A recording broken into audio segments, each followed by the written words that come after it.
Bom, igreja, muito boa noite.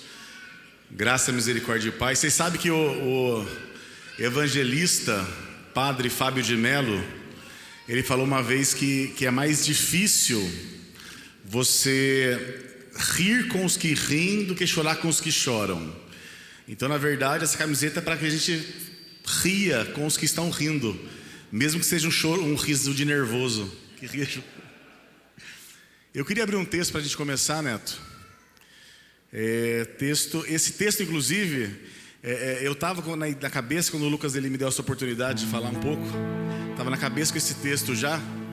E eu vi uma pregação de um pastor, achei incrível. Daí me deu essa certeza, essa convicção que era disso que eu ia falar mesmo. Daí o pastor Eros fez um monte de spoiler aqui antes, sem saber de tudo que eu ia dizer. Então tudo isso chama-se cristocidência. Vamos juntos. Texto de Hebreus, capítulo 11, versículo 6. Um texto muito conhecido por nós. Vamos ler.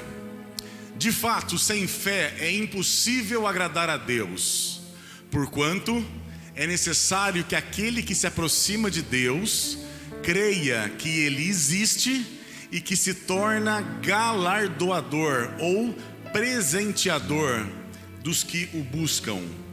Eu vou me ater à segunda parte desse texto, que fala que Deus, para que a gente se aproxime de Deus, a gente deve crer que Ele existe e que se torna presenteador daqueles que o buscam.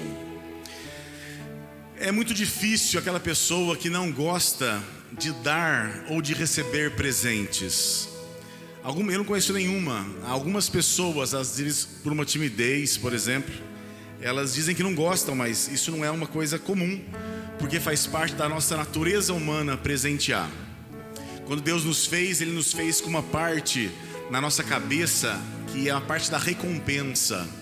E sempre que você tem alguma experiência como ganhar presente, por exemplo, você dispara neurotransmissores como serotonina, como dopamina, como ocitocina, e isso estimula seu centro de recompensa e você fica tendo prazer com isso. Então todo mundo fisiologicamente tem prazer em ganhar presentes, prazer em dar presentes, prazer em estar envolvido com isso daí. É evidente que quando o pecado entrou na humanidade, quando o pecado foi inoculado no mundo, essa característica semelhante de nós e Deus, ela foi deformada. Então hoje existe uma busca que é o hedonismo, por você buscar prazeres, e você ter coisas faz parte desses prazeres que você busca, se você ainda não conheceu o Senhor Jesus. Então existe esse amor exagerado por ter, por poder, por dinheiro, bem como até a compulsão alimentar é uma forma de você buscar a satisfação de um centro de compensação, de recompensa que nós temos todos de uma forma natural e correta na nossa cabeça. Em muitos textos da Bíblia, Deus mostra que Ele é um Deus que tem prazer em presentes, prazer em receber e prazer em dar presentes. O primeiro contato de Jesus, quando Ele nasceu, quando Ele encarnou com o mundo externo, foi quando Ele recebeu presentes dos reis. Então presente está envolvido, a doação está envolvida no conceito bíblico em várias passagens. Deus ele relaciona doação com perfeição. No texto de Mateus 19, não precisa abrir porque tem que ser mais objetivo. Nesse texto de Mateus 19, é quando o jovem rico foi ter com Jesus. E ele falou assim: Senhor, como que eu faço para que eu tenha a vida eterna? E Jesus falou assim: simples, siga os mandamentos e vai ter um lugar no céu comigo. Ele fala: mas isso eu tenho feito desde que eu sou pequeno. Daí Jesus fala assim: então vende tudo que você tem, presenteie, doe aos pobres, e daí você me segue, e você terá um lugar no céu comigo. E ele, como tinha muitas coisas, ele saiu da presença de Jesus triste, porque Jesus perguntou: escuta, você quer ser perfeito? Ele disse: sim, eu quero ser perfeito. Doe tudo que você tem. A doação de uma forma exagerada, o dar de uma forma otimizada e divina, ele para Deus é entendido como perfeição. A doação então faz parte do caráter de Deus. Reparem que eu não falei em pagamento, eu não falei em retribuição, eu falei em presente, falei em doação ou em galardão, como nosso texto nos mostra. Estamos falando muito ultimamente, o pastor tem falado sobre talentos. E tem uma parábola que vocês já conhecem com certeza, que está em Mateus 25, que é a parábola dos talentos. Essa parábola, ela fala sobre talentos como uma medida financeira, onde um senhor ia sair, e ele deu para cada servo, de acordo com a sua capacidade, um volume de dinheiro, um valor, para o servo investir aquele valor. E ele saiu, e quando voltou, 2 servos estão descritos que foram fiéis, e por isso eles foram convidados para entrar no gozo do seu senhor. E um servo foi infiel, e por isso ele foi amaldiçoado pelo seu senhor. Deus, ele sempre leva em consideração a nossa capacidade. Deus, ele não é iníquo conosco. Deus, ele dá para cada um de nós de uma forma muito sensata, de acordo com o que nós podemos produzir para ele. Deus, ele quer que você encha, que você cumpra o seu propósito. Deus quer que você seja fiel no que você foi colocado. Deus não quer que você leve para ele volume de coisas, e sim que você leve a sua plenitude. Seremos julgados não pelo tanto que trabalhamos, não seremos julgados nem pelas pessoas que nós conduzimos a Cristo. Nós seremos julgados pela fidelidade nossa a Deus. O termômetro do crente é a obediência baseada na fidelidade. Muitas pessoas entendem que a proatividade, o ativismo, como foi colocado, ele é uma arma importante no reino de Deus, e tem o espaço para aqueles que receberam esse chamado, que tem essa capacidade. Mas isso daí não deve ser entendido como uma regra geral. Você deve simplesmente fazer tudo que Deus deu na sua mão. Como eu falei, essa parábola dos talentos não fala sobre dinheiro ou sobre investimento. Ela fala sobre fidelidade. A parábola dos talentos fala sobre fidelidade. A condição colocada para que entremos no descanso do nosso Senhor é a fidelidade.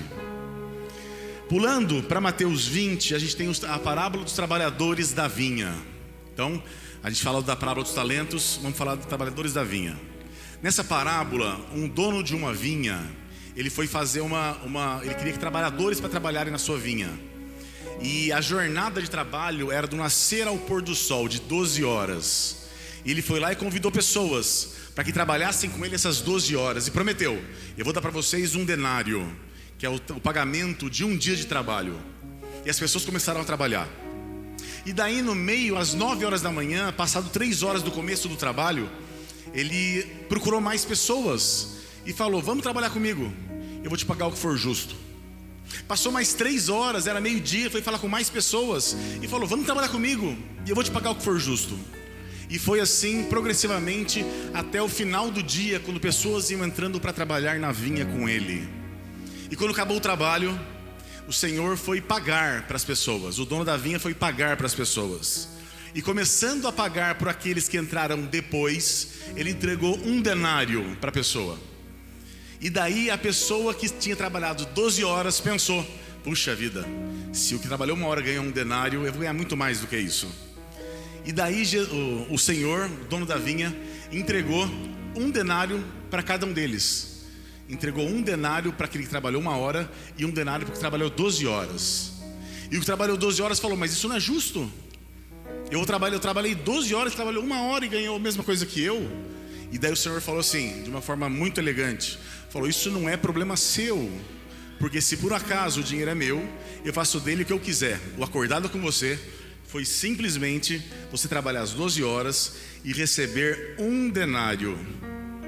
Parecem coisas contraditórias, que na parábola dos talentos, a pessoa que produziu recebeu mais.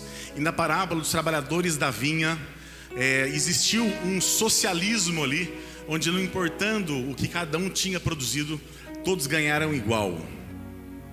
Quer dizer que são coisas diferentes? Não. Os dois textos falam sobre fidelidade, sobre fazer o que foi proposto que eles fizessem.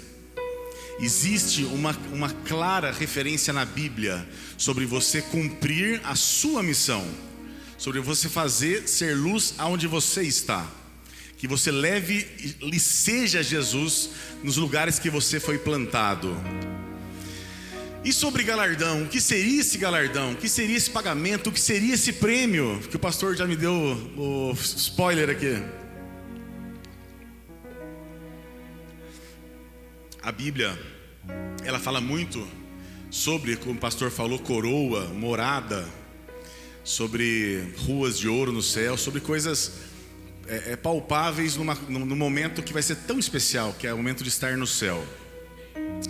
E parece uma coisa muito, muito pobre, num lugar onde não vai ter nem ostentação, num lugar onde não vai ter comparação. Eu receber mais ou menos coroa e passar o resto da eternidade com uma coroa mais ou menos pesada. E eu queria ler um texto, por favor, onde o salmista Asaf fala com muita propriedade sobre isso. Salmo 73, 25 e 26. A quem tenho eu nos céus, senão a ti? E na terra nada mais desejo de estar junto a ti. Estou apaixonado, não, confundi. Esse feedback para quem conhece música gospel. O meu corpo e o meu coração poderão fraquejar, mas Deus é a força do meu coração e a minha herança para sempre. Como o pastor Eros falou antes e estragou minha surpresa, o nosso galardão é o Senhor Deus. O nosso presente é Jesus. Por isso que Deus falou para Abraão em Gênesis 15, não precisa ler por isso não. Eu sou o seu escudo e o seu grandíssimo galardão. É por isso que no Salmo 23 está dizendo que o Senhor é meu pastor e nada me faltará, ou de nada sentirei falta. Porque se o Senhor é meu pastor, eu já tenho tudo e nada vai me faltar. Porque Ele é meu pastor, Ele é minha herança. O próprio Deus, Ele é o meu galardão. Nós seremos recompensados em estar cada vez mais próximos de Deus. Nós seremos compensados em conhecer mais o jeitão daquele que nos chamou. Nós seremos compensados, nosso galardão será sermos íntimos do Pai, saber os segredos de Deus. O segredo dele é para aqueles que o temem. Você quer saber mais de Deus? Tema a Deus, seja fiel no que foi colocado na sua mão. Nós teremos galardão quando nós vermos Deus feliz, quando estivermos agradando a Deus com a nossa conduta. Assim como é muito mais do que uma coisa física, muito mais do que uma coisa palpável. A gente sabe que dores emocionais, elas são muito mais agressivas do que dores físicas. A gente sabe que dor de saudade, por exemplo, dói muito mais do que uma dor de fratura. Dor é uma coisa que realmente dói porque não é palpável. Valores invisíveis são muito mais gratificantes que os visíveis. Eu estava voltando de viagem agora, e isso acontece, a terceira vez que acontece isso comigo, com a Michelle e com a Elisa. E um rapaz estava vindo da Jamaica, ele passou mal no avião. E daí chamaram um médico. E eu falei, caramba, malemar sei de mama, o que eu vou fazer com o cara passando mal ali? E daí eu levantei correndo, pulei pra lá pra ver o que tá acontecendo com o cara, sem saber o que eu ia fazer, porque na verdade faz 20 anos que eu não trabalho com outra coisa que não seja mama. E tava passando mal, devia ter usado alguma coisa nessa viagem dele, tava um pouco intoxicado, enfim.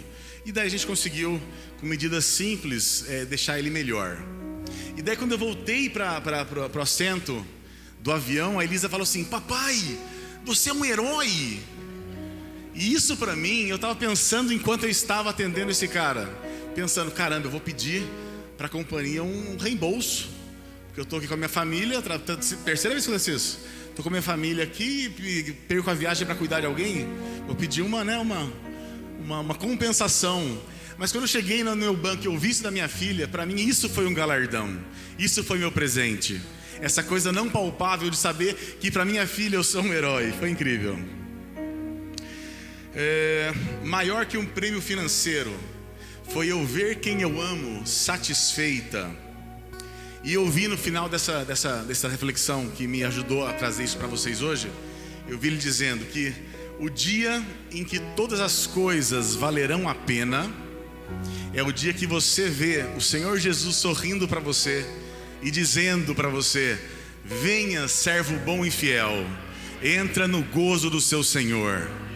Que nós tenhamos a percepção de fazermos tudo o que está na nossa mão, porque seremos cobrados pela fidelidade que nós entregamos ao Senhor em todas as áreas da nossa vida.